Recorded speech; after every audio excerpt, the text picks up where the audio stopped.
So let me try to give people context to where we are on this part of the bill. Again, I'll just be brief to answer this particular question, and how we got to where we were, where we are today.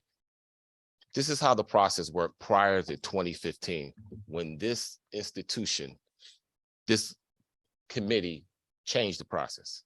So prior to 2015, the process worked like this. Organizations will come before the State Board of Education and have to go out and do their due diligence and see if there's a need for a charter school in a community.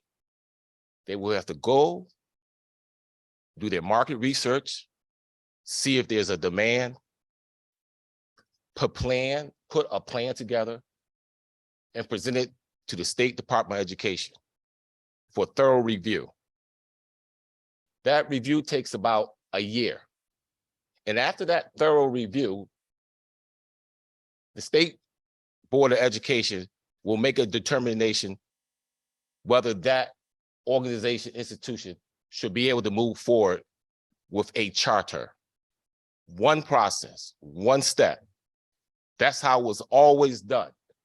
That was the way it's supposed to be done. In 2015, and at that time, and once they was approved, SDE would know that they would have to have the funds in their account in order to open a school up.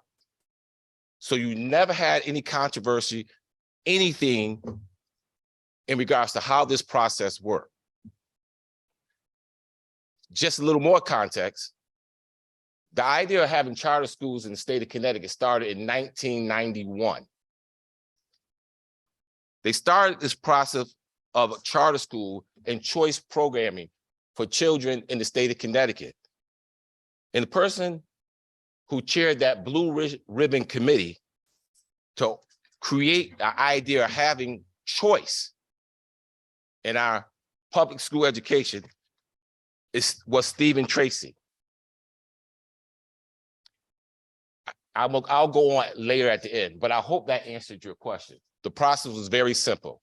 Thorough investigation. Was there a need in these communities? Do families and children want this type of option? Because in Connecticut, we have one option. At that time, it was just traditional public school. Clearly, there was a concern. There was a concern in these communities since 1987 that the academic achievement level for children in these communities, and I'm going to use this word, I'm going to define what I say when I say these communities, because I'm going to reference that word often when I come back later to speak. These communities, those communities that are commonly referred as underserved, marginalized, underrepresented, unresourced. You know who those communities are? Do anyone do not understand what I'm referring when I talk about those communities? There's largely Black and brown children and families, and they're poor. And they wanted another option because since 1987, when the state of Connecticut started keeping track of academic achievement levels for children in those communities, were so horrible, we earned the title of having the state of Connecticut one of the highest achieving student populations overall, but the worst opportunity achievement gap for poor and Black and brown children. And that started in 1987, folks, and it continues today. To the point that when we first took SCORE in 1987, I'll give you an example of how poorly our children were performing. In the city of Hartford, 92% of the children could not read on grade level. I'm gonna say it slow again. 92% of those poor Black and brown children could not read on grade level. It was going on in Hartford, it was going on in New Haven, it was going on in Waterbury, it was going on in Bridgeport, it was going on in all those communities where those people live. And it's unfairly and unfortunately, I have to say today, those numbers are not different. So we created a choice, an opportunity for those parents and children who live in those communities that have something other than their traditional public schools. Mind you, charter schools are public schools. Magnet schools are public schools. Your neighborhood schools are public schools. And I want to make sure everybody around this circle understands that and know that, and everybody who's listening. All these schools are public schools. So I know I kind of long-winded with that, Representative, but that was the process. And from 1996, remember, we're the land of steady habits. 91, we had the conversation. We didn't open up our first charter school to 1996. And since then, we have only opened approximately 20 schools in the state of Connecticut. I also want to ask something about transparency and accountability. And when we did this and we made this law, we wanted these schools, these charter schools, to be very transparent about their goals, and we're going to hold them accountable. What does that mean? That means if their children were not performing at a level higher than the children in their same neighborhoods, we will shut you down. You will not have an opportunity to take more taxpayers' dollars and not properly educate those children. And we have done that for some charter schools in this state. And that's what we should have done, because they were not properly educating our children. I'll say this lastly. That's called accountability. That's called transparency for that type of school. We don't do that for our other schools. We don't do that for our other schools. We have over 120 schools in the state of Connecticut that has historically and continually underperformed at the levels of 85%, 80%, 75% of the children coming out of those schools cannot read and write and do math on grade level, but we don't shut them down. We continue to fund them. And I'm going to come back to this later because I'm trying to answer your question. If I didn't, I'll come back later because I'm going to summarize everything when I fit. So I hope that answers your question. Thank you. Thank you, and thank you for that question. First, I want to address the first part of your question about funding. You're absolutely right. Funding is extremely important for all our schools, whether they're magnet schools, charter schools, or your local neighborhoods. We got a solution for that. That's in Bill 5003, and we should address, and we will address that in that bill. That's not part of this bill.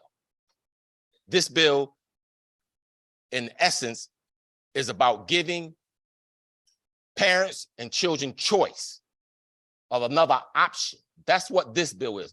I brought this bill forward, and I will explain why I brought this bill forward later. So you're absolutely right about funding. And we're going to try to address that in 500. We're going to address the funding issue. But this is not a funding issue that we're talking about. And I will explain to you what happened historically, how we got that change in 2015 at the end. Thank you. Thank you, Jeff. Before I comment the way I wanted to, I want to address what Jeff said about a disturbing email that everyone on this committee received, in my opinion, on Wednesday. My phone rung from Wednesday afternoon all the way to this morning. And everyone was asking me about what's going on in Connecticut. And I was like, what are you talking about? I said, what's going on? We're moving forward. We're a progressive state. That's what they said. The email. And I'll be totally honest with you guys. I've been here. This is my 19th year serving the public, and 18 years on this committee. So I can bring you historical knowledge about how this building works as it pertains to education or any piece of legislation.